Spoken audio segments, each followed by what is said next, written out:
कभी आपने किसी माँ को देखा है जो बच्चे के स्कूल में जाके उसकी टीचर से लड़ रही है कि इसको ऐसे नहीं ऐसे पढ़ाएं। अ, मेरा बच्चा खाने में ये पसंद करता है, फिर लंच बॉक्स के लिए ऑब्सेसिव हो रही है, घर में ओवर इंडल्ज कर रही है बच्चे को कि भाई तू सो, जूतियां तक मार देती है कि अभी सो।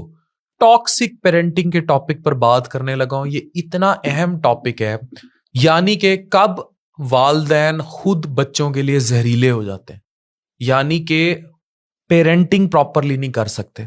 ये एक इंतहाई अहम तरीन वीडियो है जो मेडिकल रिसर्च पर मबनी है, और जो वालदैन हैं जो अपने बच्चों की अच्छी परवरिश चाह रहे हैं, इस वीडियो को ना सिर्फ शेयर करें पेरेंट्स के साथ बल्कि अमर कर लें।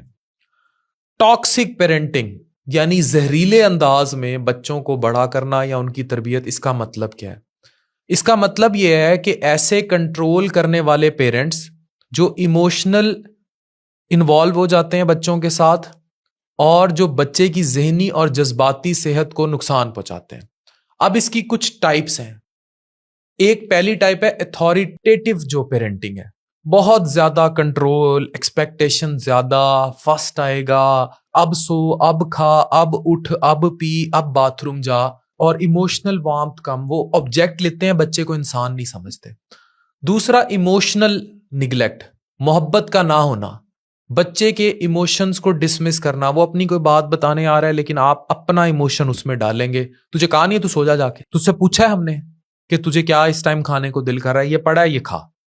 ये वर्बल अब्यूज, मारना, गंदी गालियां देना बच्चे को, और इसमें माएं बहुत ज्यादा एक्टिव हैं, वो नहीं मारती हैं।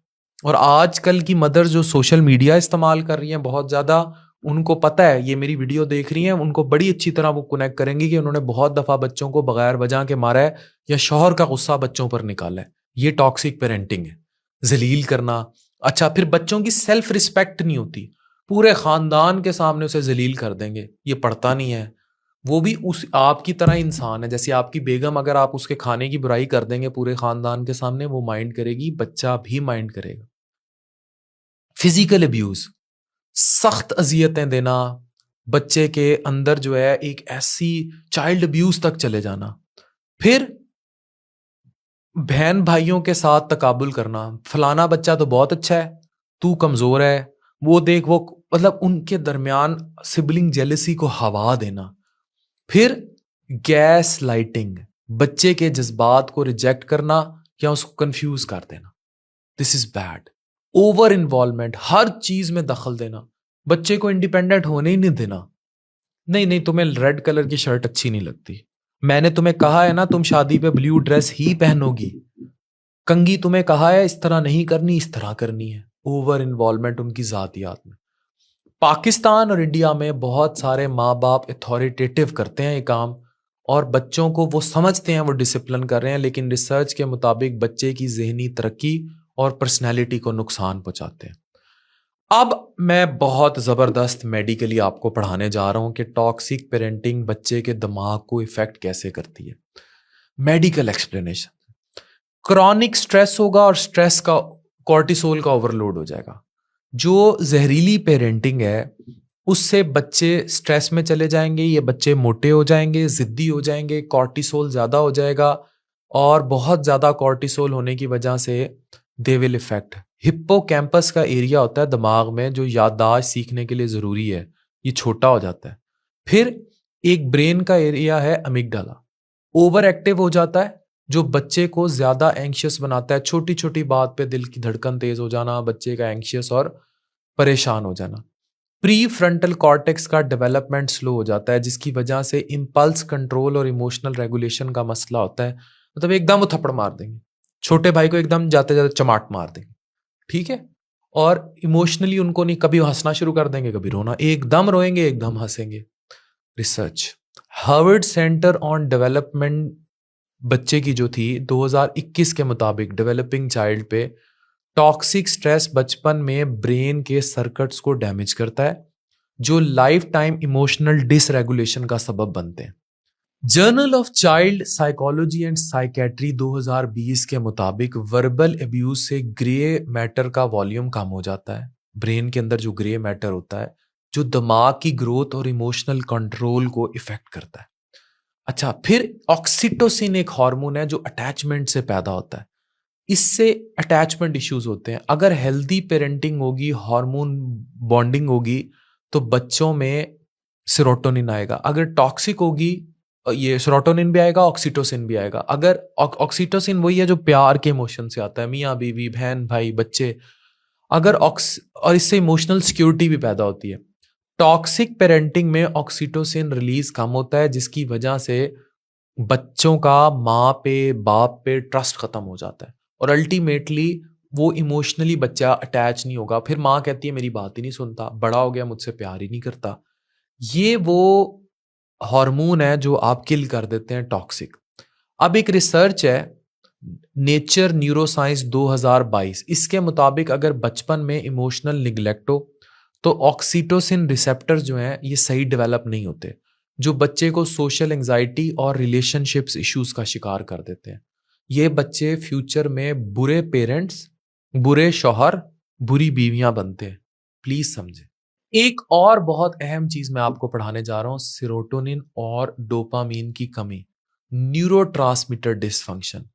सेरोटोनिन डेफिशिएंसी जो है डिप्रेशन, मूड स्विंग्स और इम्पल्सिविटी का सबब बनती है। यानी बच्चे में एकदम वही इम्पल्सिव, नहीं नहीं करना, उठा के बर्तन फेंक देना, एकदम रोना, एकदम हंसना। डोपामीन की डिसरेगुलेशन मोटिवेशन और रिवॉर्ड सिस्टम को डैमेज करता है, जो बच्चे को सोशल मीडिया, ड्रग्स या गैम्बलिंग की तरफ ले जा सकता है। रिसर्च, हार्वर्ड मेडिकल स्कूल 2019 के मुताबिक अगर बचपन में इमोशनल अब्यूज हो तो सेरोटोनिन के रिसेप्टर्स वीक हो जाते हैं, जो बड़ों में डिप्रेशन और एंजाइटी का सबब बनते हैं। अच्छा, एक बड़ा अहम फैक्टर है टॉक्सिक पेरेंटिंग पर्सनैलिटी डेवलपमेंट को कैसे इफेक्ट करता है। यानी कि ये बहुत लंबी बात करने से ज़्यादा हम शॉर्ट में आपको बताएंगे कि अगर आप जहरीले अंदाज में बच्चों की परवरिश कर रहे हैं तो उसकी पर्सनैलिटी पे क्या असर आएगा। इमोशनल डिसरेगुलेशन का मसला हो जाता है। टॉक्सिक पेरेंटिंग वाले बच्चे अपने जज्बात को सही कंट्रोल नहीं कर पाते, गुस्सा जल्दी, एंजाइटी, डिप्रेशन या इमोशनली नम रहते हैं। That's very bad. कई बच्चे ऐसा बिहेवियर डेवलप कर लेते हैं, यानी हर किसी को खुश करने की कोशिश करना चाह रहे होते हैं और अल्टीमेटली खुद को नुकसान पहुंचाते हैं। फिर इन बच्चों में जो पर्सनालिटी डेवलपमेंट है, लो सेल्फ स्टीम या पीपल प्लीजिंग बिहेवियर डेवलप हो जाता है। बार बार जो माएँ बच्चों पर तनकीद करती हैं या बाप, बच्चा अपनी सेल्फ वर्थ खो देता है। उसे होता है मैं इसको खुश कर दूं, उसको खुश कर दूं, उसमें कोई सेल्फ स्टीम नहीं रहती। ऐसे बच्चे हमेशा दूसरों को खुश करने की कोशिश करते हैं लेकिन खुद को कभी प्रायोरिटाइज नहीं करते। आप चाहेंगे आपके बच्चे के साथ ऐसा हो? फिर मेंटल हेल्थ के रिस्क शुरू हो जाते हैं। जहरीले अंदाज में अगर आप बच्चे टॉक्सिक पेरेंटिंग करेंगे तो बच्चे ज्यादा जो है आसान टारगेट्स होते हैं। मतलब ये फौरन बाहर अटैच हो जाएंगे, बाहर लड़कियों के साथ इन्वॉल्व हो जाएंगे, गेमिंग में गैर लोगों पे ट्रस्ट करने लग जाएंगे। इनको एंजाइटी डिसऑर्डर्स होते हैं। क्यों? ब्रेन में अमिगडाला की ओवर एक्टिविटी की वजह से। डिप्रेशन सेरोटोनिन की कमी की वजह से। पोस्ट ट्रॉमेटिक स्ट्रेस डिसऑर्डर, अगर बचपन में वर्बल या फिजिकल अब्यूज हुआ हो तो पीटीएसडी का शिकार हो जाएंगे।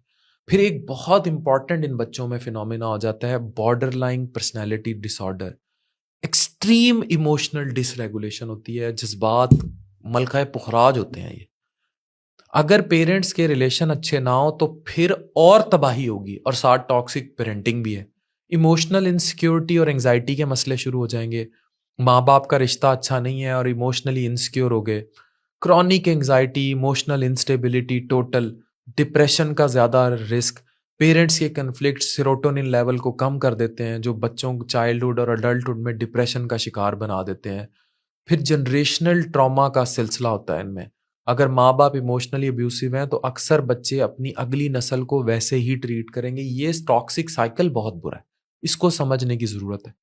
रिसर्च है द लैंसेट साइकेट्री 2020 के मुताबिक अगर बचपन में बच्चे पेरेंटिंग कन्फ्लिक्ट देख रहा है, यानी लड़ाइयाँ देख रहा है माँ बाप की, तो उसका डिप्रेशन अडल्टहुड में डबल होगा। ये रिसर्च बता रही है। ठीक है, टॉक्सिक पेरेंटिंग को रोका कैसे जाए? बहुत इंपॉर्टेंट बात करने जा रहा हूँ कि ये जो मैंने सारी बातें आप की हैं, आप कैसे जहरीले वालिदैन ना बने, इसको रोका कैसे जाए। पाकिस्तान और इंडियन सोसाइटी के पर्सपेक्टिव से कुछ मिथ्स को तोड़ते हैं। सख्त माँ बाप कामयाब बच्चे बनाते हैं, बकवास, झूठ। स्टडीज के मुताबिक अथॉरिटेटिव पेरेंटिंग जो है वो इस तरह होनी चाहिए कि बैलेंस और डिसिप्लिन और मोहब्बत उसमें हो, ठीक है, सख्ती ना हो, दोस्ती का आंसर हो। अच्छा, अब दूसरा मिथ ये है कि मार या चीखना बच्चे को तमीज सिखाता है, गलत। इसमें सिर्फ डर और ट्रॉमा घुसता है, तो आपने ये नहीं करना। हेल्दी पेरेंटिंग की स्ट्रेटजीज बनाएं, बच्चे की बात सुने और उसकी फीलिंग्स को वैलिडेट करें, पॉजिटिव रीइंफोर्समेंट दें, सिर्फ गलतियों पर सजा ना दें। अपनी थेरेपी और इमोशनल हेल्थ का भी ख्याल रखें, ताकि आपका ट्रॉमा शौहर तंग कर रहा है, बाहर मुंह मार रहा है, औरतों में इन्वॉल्व है, आप घर बच्चों को मार रही हैं, ये नहीं होना चाहिए। आगे चलते हैं। पब्लिक अवेयरनेस के लिए ये मैंने आपको बड़ी डिटेल से पढ़ाया है।